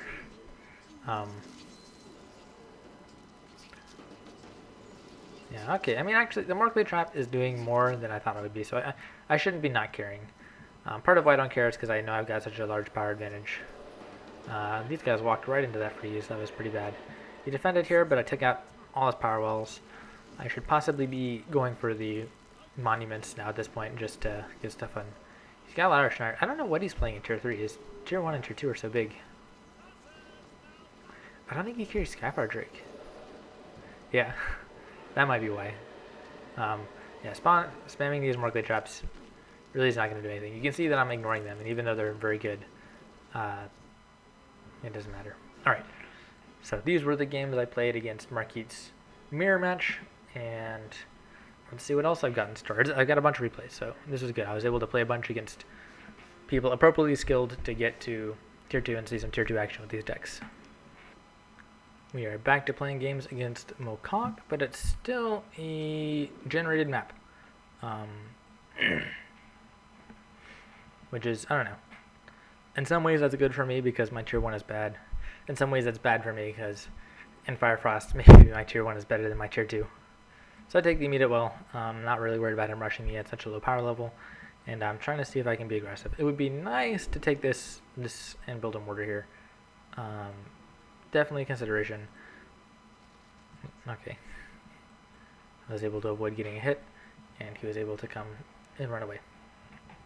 Got this on Shredders. If I can try and lock down map control, that would be really cool, but I'm not that brave to, you know.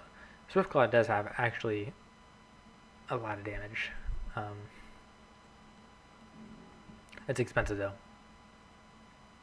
But yeah, I mean it's basically like a Sunderer, the damage. I think it's like maybe higher than a Sunderer.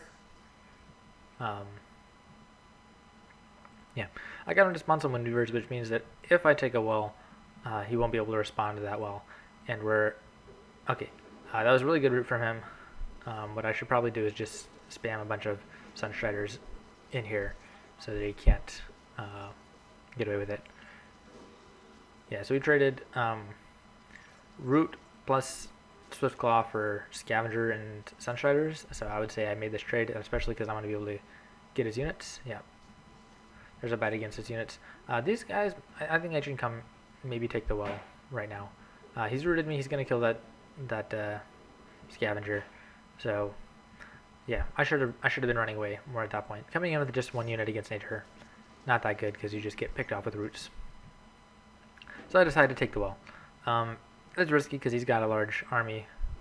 And he takes this well. Okay, so all's good because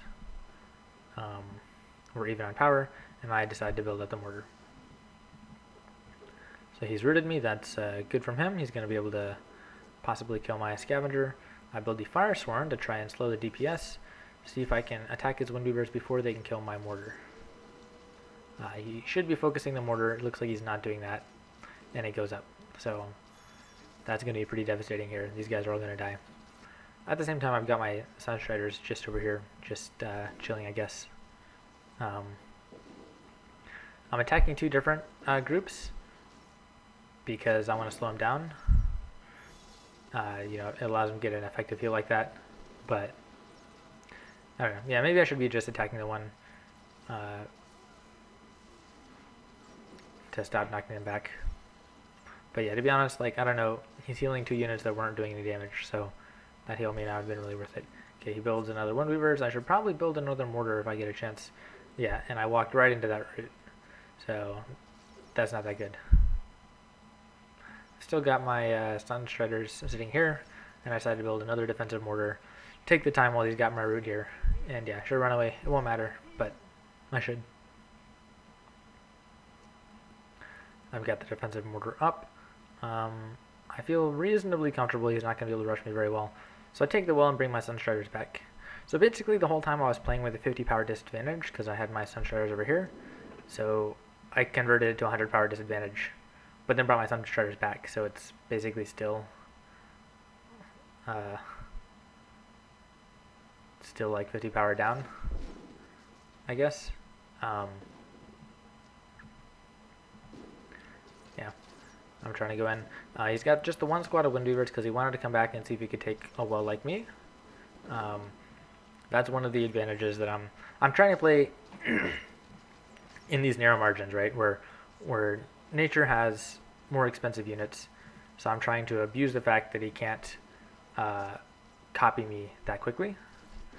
Yeah, I'll just erupt there, kill the Dryad, get some damage against here, get some damage against there.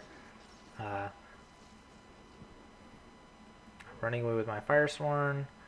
I want to get like that one shot against that Windweaver so he can't just heal him back up. And looks like I'll escape with just 20 health. These Sunstriders are all over the place, but now they'll be able to attack from behind. And there's also the mortar, so yeah, so that's not that good. I could spawn a bunch of Sunstriders right here.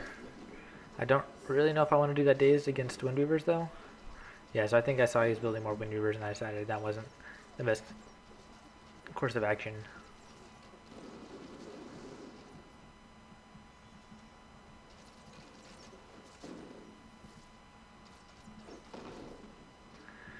So we're still 3 wells for 3 wells.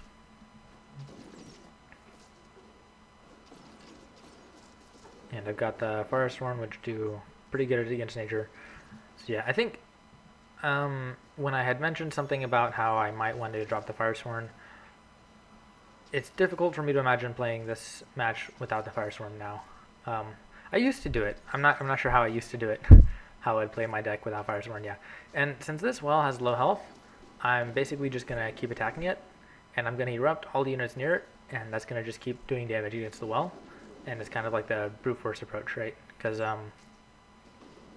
nature definitely scales higher against fire, but when you have these choke points of units just around the well and I can erupt it, that's you know, pretty nice. I walked back to see if I could bait him in to get a mortar attack, and he was able to dodge that well. He still built another well, so it's 3 and 3, but I've built another one in response, so it's 4 to 3. And I've got lots of power. He doesn't have that much power, so I can probably even just go like tier 2. Yeah, there we go. There's tier 2.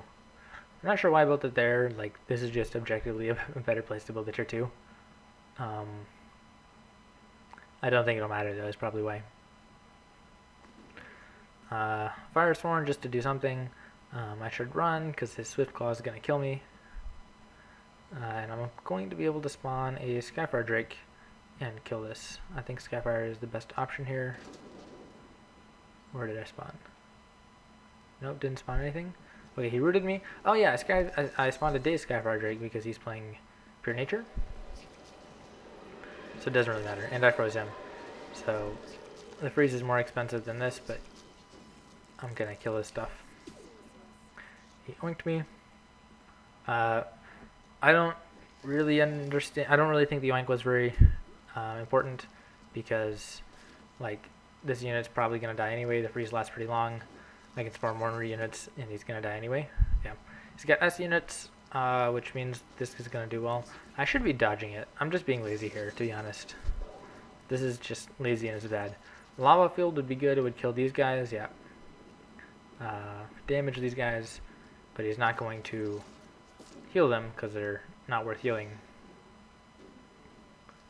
So, yeah, spawning another Frost Sorceress to get more shields. And at this point, he's back to using the Parasite Swarms. Okay, so Eruption, or Oink is good, but you see how by the time the knockback gets up, I'm going to have enough power to erupt again. Okay, so he erupted and I healed. So the heal is more than the erupt. This guy might just kill him. Yeah, okay, just killed regularly. I should spread my units out a little more. Looks like my Scythians died. So again, these guys are too close to the wall, so I'm going to erupt, and I can erupt, you know, immediately. And every eruption is going to do more damage to the wall, so I can basically just do this as much as I want.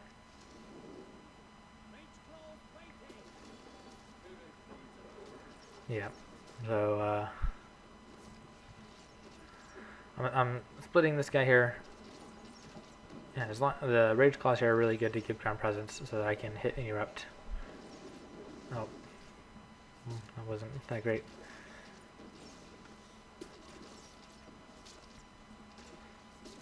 Yeah, so I'll be able to erupt again. Yeah, you can see how potentially devastating all these eruptions are. Because, like, once I have 150 power, if I can, like, maintain that, that's just so strong against nature. Because anything you make, you can just erupt it. Yeah, there we go. He spawned a deep one. Like, yeah, honestly. Oh, I killed from poison, I guess. Honestly, I don't care. Hurricane could stop my Rage Claws, but he's got no way of getting these guys off the well. With nature, you need to play like really preemptively, and so letting me have the initiative, because he's been trying to stay even with me on wells, but the problem is that he's letting me have all this initiative to dictate the pace, so I'm able to get quite close to his wells before he does something. Freeze was okay. Okay, I guess I want to keep attacking. I decided. So Rage Claws, he's rooted them, but I mean they're gonna be there anyway, so I don't know what the point was. He attacks me with the energy parasite. I don't remember if I was able to get the if he was able to get the suck off. If he was, it was not great. But again, I've got a power wall. Okay, that was good. I frostbit the deep one and then lava fielded, so he definitely died. He's spawning another deep one. I'm hoping I can kill these spirit hunters. It's gonna take like a bunch of shots. Maybe it's not worth it. Yeah. So I'm just running away. I've got my Skyfire Drake here. I spawned another Rage Claws, and I'm gonna be able to attack here. Meanwhile, he's binding all this power here. Did he use the deep one ability or just root? He's spawning a Shrine of Memory, so that's really good. I should probably respect it more than I am. And I can erupt here, yeah. Like, to be honest, I don't really care if he gets my Skyfire Drake, because I can just erupt his Skyfire Drake. Like, I've got the counters to take care of the Skyfire Drake right now. But mostly I think I want to have the Skyfire Drake undazed and ready to keep applying all this pressure. So he killed my army here. That's fine. I didn't really care. That was kind of a decoy to take power away. Okay, there we go. I was finally able to dodge it. Eruption. Yeah, I should erupt here just before it gets health. I'm being kind of greedy and trying to spawn Rage Claws. Okay, there we go. There's the erupt. He's got 2 Rage Claws, which means the Hurricane is really, really effective. So I wasn't really thinking about when I spawned those Rage Claws. But I mean, I don't know. Rage Claws, they've got a lot of health. So a lot of health. They do a lot of damage. They're a pretty solid unit, to be honest. Like, even the fact that I'm playing these in the face of all these S counters, it's not going that terribly for me. He's attacking me here. I should have spawned something. I misclicked. I was trying to spawn a Storm Singer. There we go. I spawned this one instead. Yeah, the Frostbite. He made that. He healed that probably a little bit early. I've got the charge here, so that was a good link to do that. Unfortunately, I'm going to run over him over here if my units remember what to do. Okay, he hit my mortar. That's good. I've just got so many units around here, though. Like, yeah, at this point, my power advantage is just so huge. There's like nothing. There's nothing he can do. You know, he can instant heal, but I'm gonna kill everything so fast. The paralysis, yeah, like honestly, it's not any better than a freeze. At this point, he didn't do anything. He did go tier 3, so he snuck a tier 3 on me. So I can basically immediately freeze his Deep Coil Worm, which costs 250 power. And I can go tier 3 on my own. But I'm actually attacking at 2 different fronts, and I'm going for the wells. So I'm kind of staying tier 2 versus tier 3. I could ravage this. I've definitely got the power to go tier 3, so I'd expect to see it pretty soon for me. Yeah, so I'm basically, what I'm going to try and do here is to frostbite it and to freeze it as long as possible. So it's out of freeze, so I can freeze it again. Because I really want to slow him down before he can do any damage to the rest of my stuff. Looks like I'm going to drop this position too. I do have my tier 3 going up here. Yeah. So I'm able to get all this. Basically, all these guys are the Deep Coil Worm. So even if I stayed tier 2, I'd be able to take care of the Deep Coil Worm eventually. He is building tier 3 back up again. So I should come over here and take out, or he's building his tier 2 back up again. And he takes the well.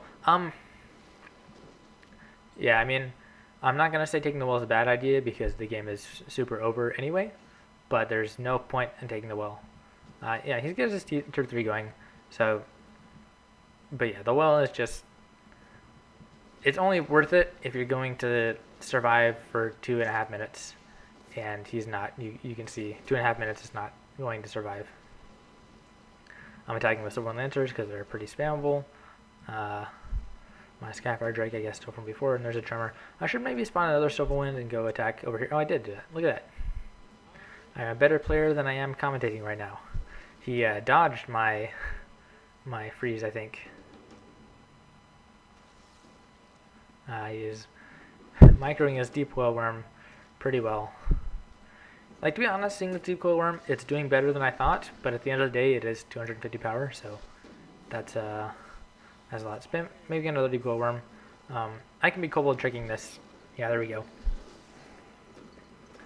And still attacking. I killed all of this stuff. These guys need to come finish this off. And it's Deep Coil, like, dodging. More Timeless one. Yeah, the Timeless one was upgraded. I could definitely have seen it helping me more. I got the freeze. I guess I can't attack him because he's underground. Or maybe I didn't get the freeze, I'm not sure. Anyway, so I'm basically all out trying to kill him because I've killed everything else on the map. I can frostbite. Oh yeah, I tried to freeze here and he walked away. But yeah, he can't even heal because he's got orbs, and there we go. That's the game. So, one more game. I believe this one is also against Mocaak, and then we'll conclude this giant video. Alright, almost done. Me versus Mocaak on Halidr. He's playing Shadow. He had Silverwind Lancers in his deck profile, so I assumed he was playing Shadow Frost. I also just tend to assume someone's playing Shadow Frost when they play Shadow Tier 1, because it's, you know, good, popular.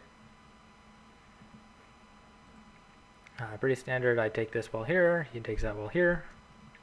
And I think we're going to see, like we saw earlier, is that neither of us are particularly interested in an aggressive Tier 1 fight, especially because I felt that he's playing Shadow Frost, so I felt that I could probably outscale him in the late Tier 2, because that's what we were seeing in the past. Is that, you know, my eruptions in lava fields and just having high-powered drakes and high-powered scythe, at some point I was outscaling him in the late Tier 2. So I decided just to take this well, because it's clear that he's waiting. He could be tricking me and want to come in for some attack. So yeah, it's risky. Something you need to be careful of, because Shadow with Mass Forsaken spam can do it. So part of that I did it because it's the player, right? And so now that I know that he did it, I'm feeling a little more bold. I might even be trying to go for another early well to lead him.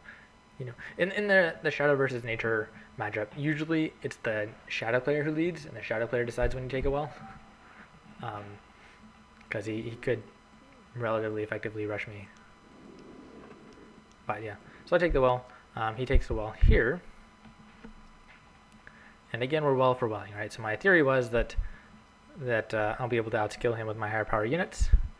I didn't know what deck he was playing, and my theory was wrong, so I'm playing right into his hands. In his case, he's totally fine taking well for well because of what he's playing in tier 2. So yeah, well for well. I'm going to come over here and do something maybe while he comes over here. He's spawning Forsaken. They're not frenzied. I don't think this is very good. I'm going to kill one squad of Forsaken, but then he's going to kill my Sunstrider. He did build this well. I've got like, yeah, so my Scavenger lived, but that nasty honestly wasn't worth it. Like 110 for 100. He did nothing else. I'm still making more units. Right now would have been a really good time to play Sunder if I had it in my deck. But I didn't, so he's got units on the field. I mean, I don't have Sunder in my deck, I've got the Thugs instead. We're still making more units. Going tier 2 might be appropriate around this time.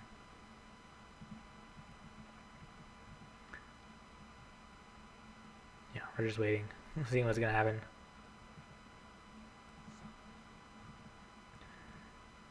Yeah, part of the danger is that Forsaken are... Yeah, I did decide to go tier, and he's rushing me tier 1. So the Forsaken are good. That nasty was pretty good, I'd say. It's going to force me to spawn some more units. There's another batch of Thugs to deal with his Forsaken.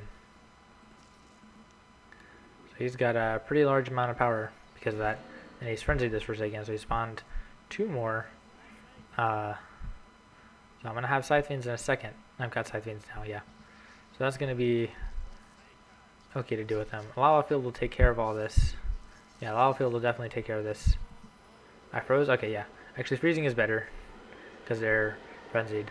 But these guys just died, so to be honest, this is a pretty hard misplay that I spent so much power defending this.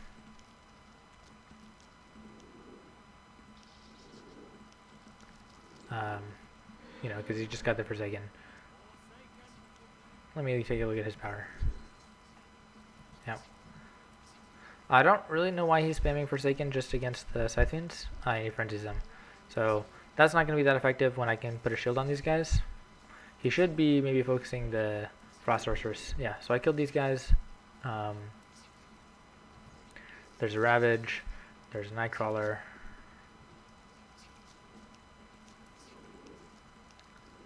His power is generally much higher than mine.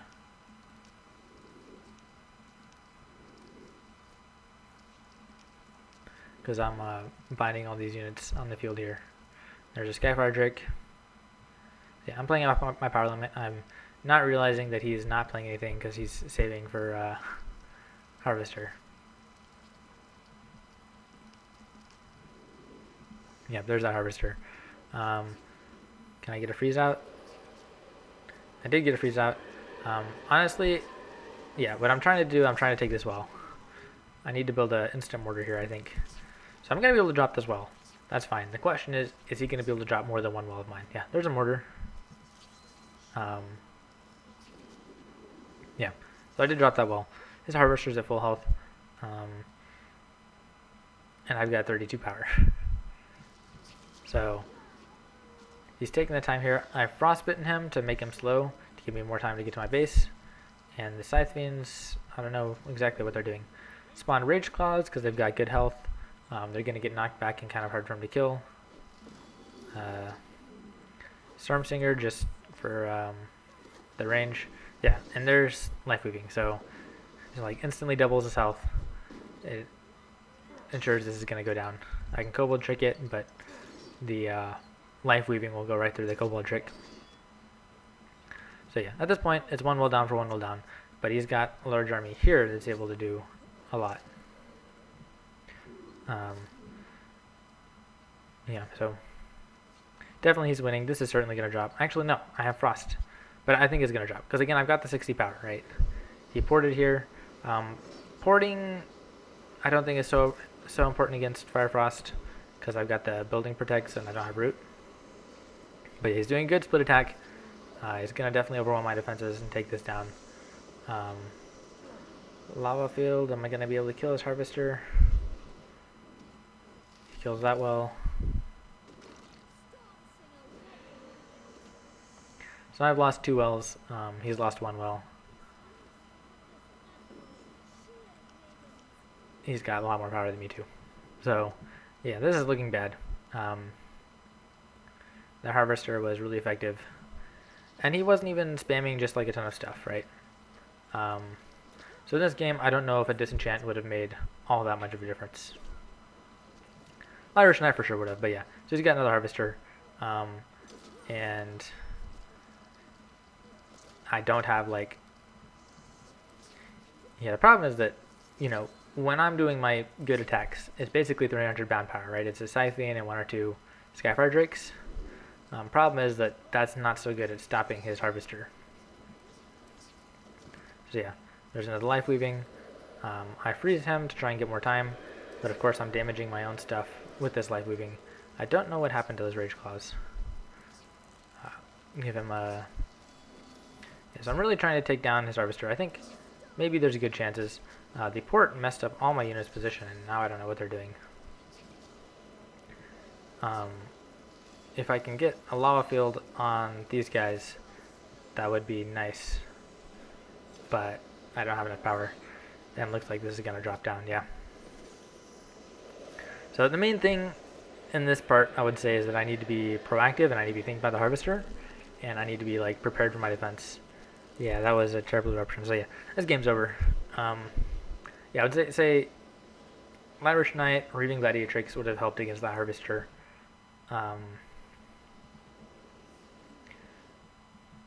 It's a line to play between offense and defense, and there's a certain point where I could have just said like, hey, I'm not going to defend. I don't know what that lava field was.